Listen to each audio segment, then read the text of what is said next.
मेरा romantic love story 2012 में शुरू हुआ। हायर सेकेंडरी परीक्षा उत्तीर्ण करने के 1 साल बाद मैं एक दूर के रिश्तेदार के घर गया और यहीं से शुरू होती है प्रेम कहानी। मैं मुलसी में अपने रिश्तेदार के घर गया और काफ़ी समय तक वहीं रहा।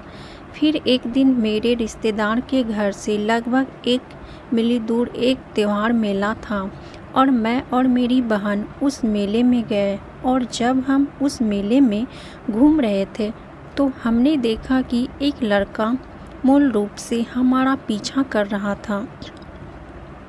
मैंने इसे ध्यान से नोट किया। मैं मेले में था और यह अज्ञात लगता लड़का मेरा पीछा कर रहा था और मेरे कमरे की तलाशी ले रहा था। फिर वह कभी कभी काफ़ी देर तक मेरे घर के आसपास घूमता रहता है।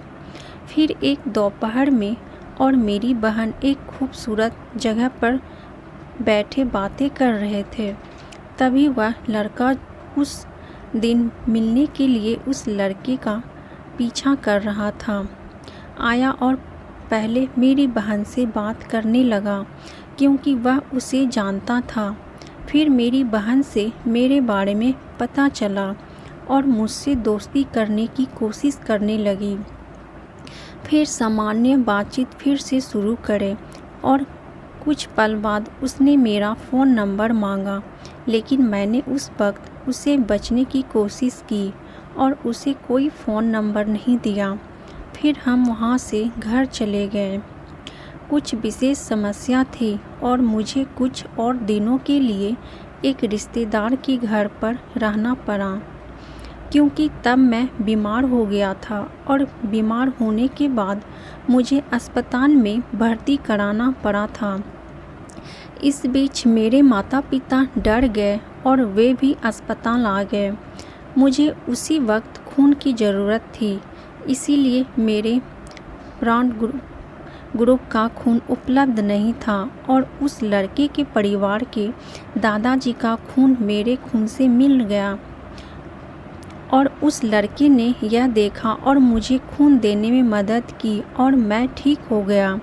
फिर मुझे उस रिश्तेदार के घर पर कई और दिन बिताने पड़े और धीरे धीरे मेरी उस लड़के से दोस्ती हो गई और दोस्ती बढ़ती गई। बातचीत शुरू होती है और धीरे धीरे हम मिलते रहते हैं और हमें धीरे धीरे एक दूसरे से प्यार हो जाता है। फिर एक दिन मैं वहाँ से चला गया। हम फ़ोन पर बात करते थे। इसके बाद हम एक दिन तय करते हैं कि हम एक दूसरे को प्रपोज करेंगे और उस दिन हमारी पहली डेट होगी। इसीलिए मैंने डेटिंग के लिए कुछ खूबसूरत दिन चुना। डेटिंग के लिए पहले हम एक कॉफ़ी शॉप पे जाते हैं और गपशप करते हैं। फिर हम अपनी खूबसूरत जगह पर जाते हैं और एक दूसरे को गुलाब देकर और I love you my sweet heart कहकर एक दूसरे को प्रपोज करते हैं। इस तरह हमारी डेटिंग शुरू हुई। डेटिंग को और अधिक रोमांस बनाने के लिए हमने एक दूसरे को गहरा चुंबन दिया। थोड़ा लूडो खेलने की कोशिश की, लेकिन ऐसा नहीं हुआ। यहाँ लूडो का एक अलग अर्थ है। मैंने उस दिन घी रंग का टॉप पहना था और उसने काले रंग की शर्ट पहनी हुई थी, जिससे वह बहुत प्यारी और खूबसूरत लग रही थी। उसकी बातों से मुझे भी बहुत गर्मी महसूस होने लगी। उसने तुरंत मेरी प्रशंसा बढ़ा दी। फिर हमने डेटिंग के बजाय प्यार करने का फैसला किया।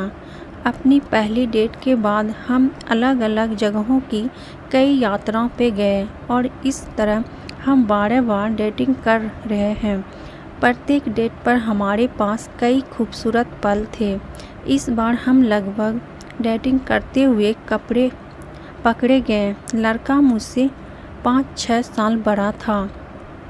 वह लंबा था, उसका चेहरा बहुत सुंदर था और मुझे उसके और साधारण रूप के कारण वह पसंद आया। इसीलिए परिवार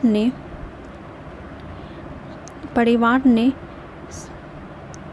अनिर्बन की शादी के लिए दबाव बनाना शुरू कर दिया और उसी समय मेरी भी शादी हो गई। हालांकि मेरे परिवार ने मुझ पर दबाव नहीं डाला, लेकिन मैं समझ गई कि इस बार वे मुझ पर शादी करने के लिए दबाव डाल सकते हैं।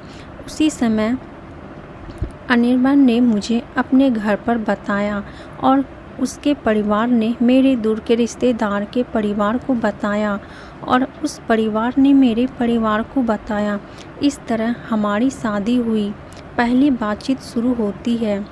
फिर पंडित जी हमारी राशि का ज्योतिष सिंह मैच करता है और शादी की तारीख तय करता है। एक दिन हमारे परिवार को पता चलेगा कि हम लंबे समय से प्यार में हैं, तो इस बात को हर कोई स्वीकार करता है। फिर एक दिन हमारी शादी हो गई।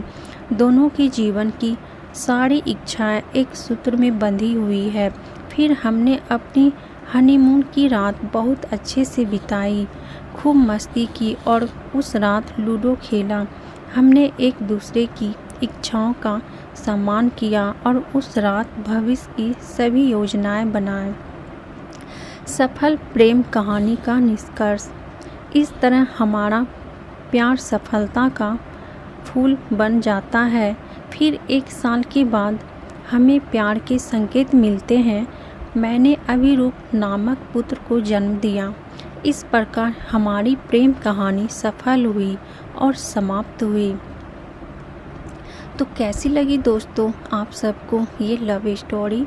अगर अच्छी लगी तो वीडियो को लाइक, शेयर, कमेंट और सब्सक्राइब कीजिएगा और ऐसे ही कहानी सुनने के लिए बेल आइकन को प्रेस कर दीजिएगा, ताकि जैसे ही हम कहानी डालें आप तक पहुंच पाए। फिर मिलती हूँ एक ऐसे ही रोमांटिक कहानी के साथ, मज़ेदार कहानी के साथ। तब तक के लिए बाय बाय। Thank you.